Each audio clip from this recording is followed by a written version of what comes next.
diwarnai dengan halus dan rapi agar gradasinya dapat terlihat lebih indah. Dan apa kelebihan dari gambar ini? Gambar ini sangat menarik dan sederhana, dapat menyampaikan pesannya dengan sangat baik. Terima kasih atas apresiasinya dan kritikan yang kecil ini membuat aku agar dapat menggambar lebih baik.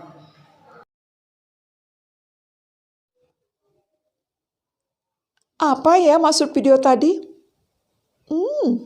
Apakah sudah menyampaikan tanggapan dengan santun? Yuk kita pelajari cara memberikan tanggapan dengan santun.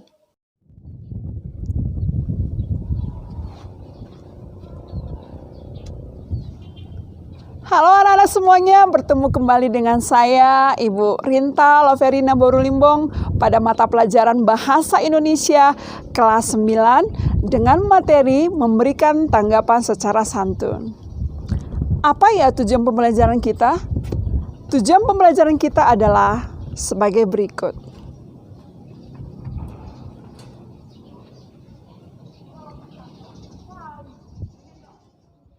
Kita melanjutkan materi kita dengan materi memberikan tanggapan dengan santun.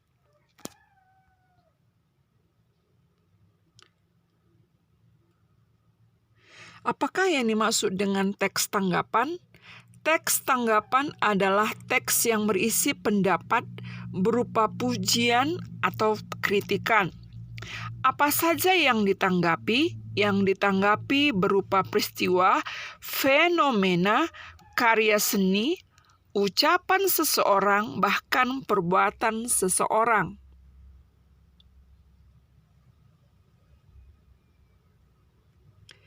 Menurut pendapat lain, teks tanggapan dapat berfungsi mengakrabkan pelajar dengan sikap apresiatif dan kritis. Tanggapan dapat berupa persetujuan, pujian, ketidaksetujuan, dan kritik.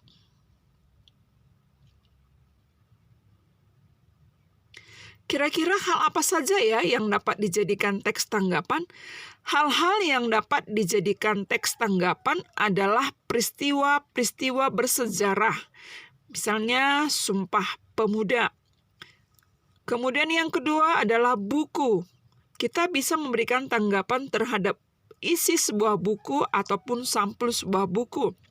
Kemudian karya seni. Karya seni meliputi ada lagu, drama, lukisan. Kemudian yang keempat adalah kebijakan pemerintah.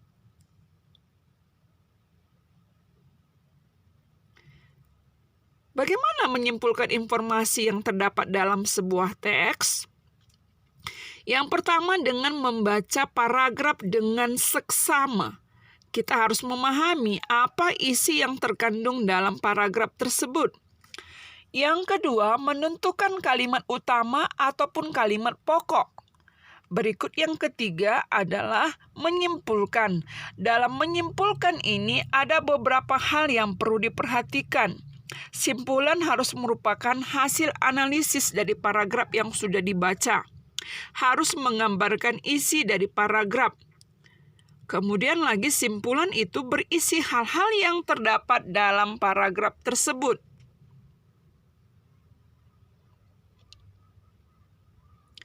Bagaimana ciri-ciri teks tanggapan? Ciri-ciri teks tanggapan bersifat objektif, menggunakan bahasa yang sopan, logis, jelas, terdapat kelebihan dan kekurangan. Kemudian lagi memiliki 3 struktur. Ada konteks, deskripsi, dan penilaian. Untuk bagian ini nanti kita akan pelajari di slide berikutnya. Kemudian berisi tanggapan berupa fenomena yang terjadi di lingkungan sekitar, beserta dengan fakta dan alasan yang kuat.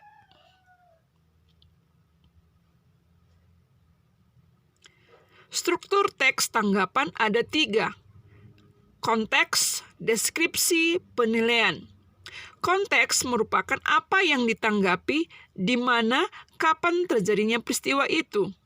Deskripsi merupakan jawaban pertanyaan dari apa, bagaimana suatu realisasi dihasilkan.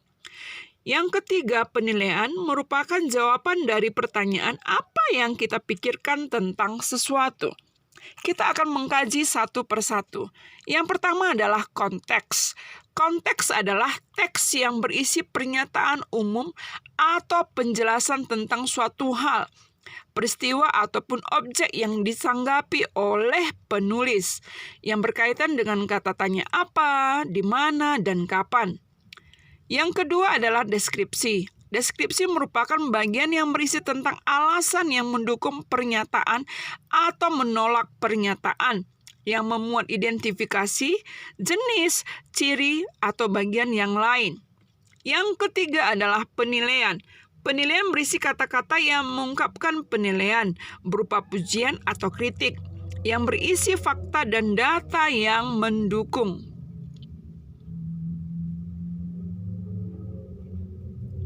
Kalimat apa saja yang terdapat di dalam teks tanggapan? Yang pertama adalah pujian. Kalimat yang menyatakan penghargaan atau keunggulan. Contoh, kamu tampak lebih ceria jika memakai baju warna itu. Yang kedua, persetujuan. Kalimat yang menyatakan sebuah kebenaran. Sebagai contoh, saya setuju, novel ini sangat bagus. Yang ketiga, sanggahan. Adalah pernyataan yang bersifat menyanggah sesuatu hal yang tidak disepakati. Sebagai contoh, menurut saya, kombinasi warna lukisan itu belum harmonis.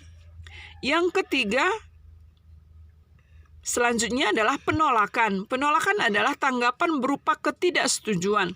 Sebagai contoh, saya kurang setuju dengan pendapat Anda, karena setiap orang pasti berbeda selera warnanya.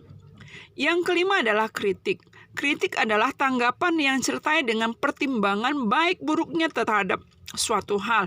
Sebagai contoh, paduan warnanya tidak padu. Seharusnya bisa dipadukan dengan warna yang padan.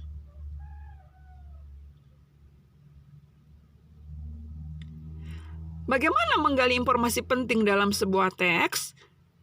Dengan cara memahami gagasan pokok, yang mana gagasan pokok adalah inti dalam paragraf yang bersifat umum dan mencakup isi sebuah paragraf.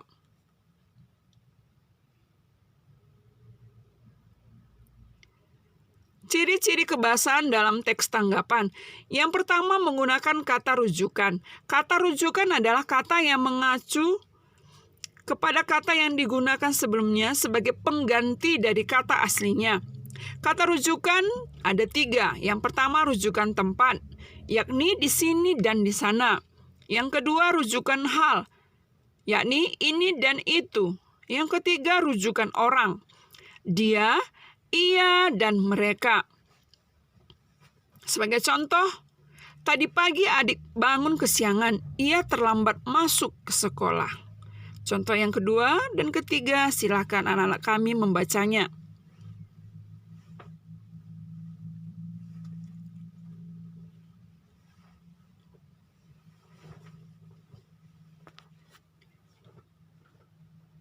Kalimat deskripsi artinya penggambaran.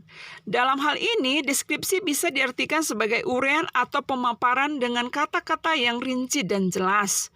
Kalimat deskripsi dalam tanggapan biasanya terdiri dari beberapa kalimat yang menjelaskan fakta ataupun alasan untuk menilai yang disampaikan.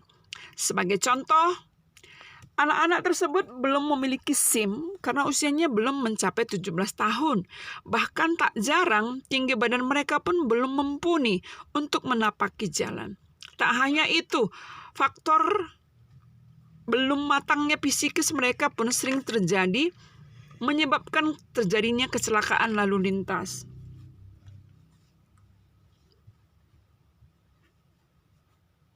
Yang selanjutnya menggunakan kalimat aktif. Kalimat aktif adalah kalimat yang subjeknya melakukan pekerjaan. Kita bisa lihat contoh yang ada di dalam slide ini.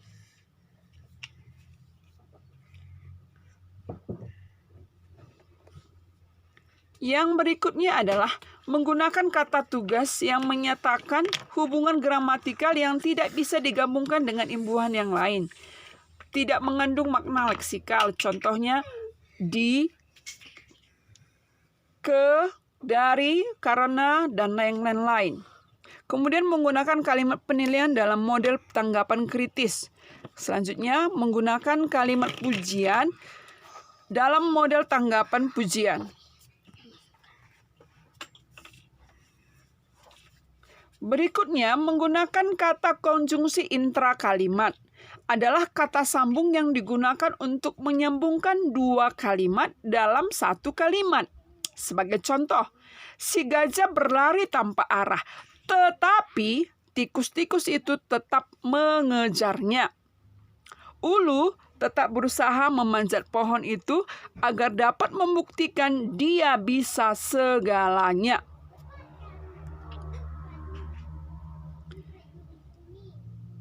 Berikutnya, kata konjungsi antar kalimat adalah kata yang digunakan untuk menyambungkan dua kalimat yang saling berkaitan.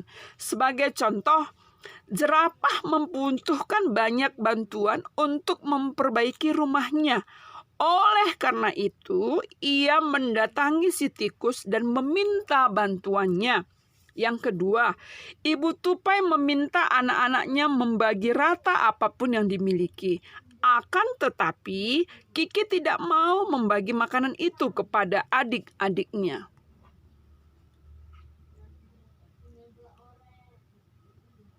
Bagaimana langkah-langkah menyusun teks tanggapan? Yang pertama adalah menentukan tema teks tanggapan yang akan disusun. Yang kedua, mengembangkan tema menjadi ide pokok atau gagasan. Yang ketiga, menyusun ide atau gagasan pokok menjadi kalimat yang urut dan logis. Yang keempat, mencermati, meneliti teks yang disusun agar sesuai dengan KBBI.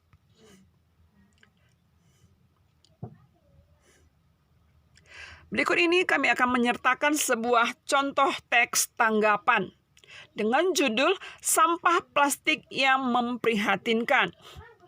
Yang pertama, konteks. Sampah merupakan produk yang mau tidak mau akan terus tercipta di roda kehidupan manusia modern. Keberadaannya akan terus menghampiri terutama di wilayah-wilayah yang sudah dijangkau oleh industri besar yang membuat produk kemasan yang akan meninggalkan residu yang tak terpakai atau sampah.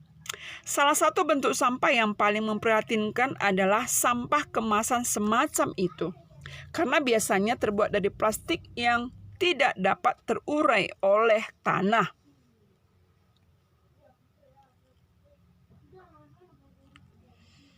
Yang kedua adalah deskripsi. Silakan anak-anak kami membacanya.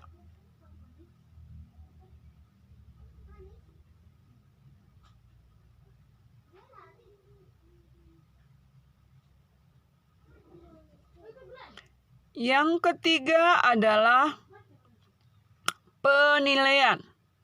Penilaian ini adalah menimbang permasalahan tersebut rasanya sudah menjadi kewajiban kita sebagai pelaku perusak alam lewat sampah untuk terus berusaha menanganinya. Kurangi penggunaan sampah plastik, buang sampah pada tempatnya. Daur ulang sampah dapat dimanfaatkan kembali seperti plastik dan kaleng bekas. Kita tidak dapat membiarkan hal ini merusak generasi penerus bangsa. Demikianlah materi kita.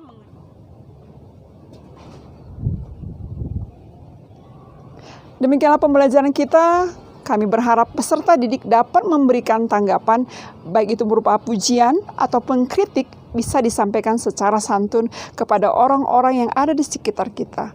Kiranya pembelajaran ini bermanfaat bagi kita seluruhnya, khususnya kepada anak-anak kami, pelajar kelas 9. Salam SFD.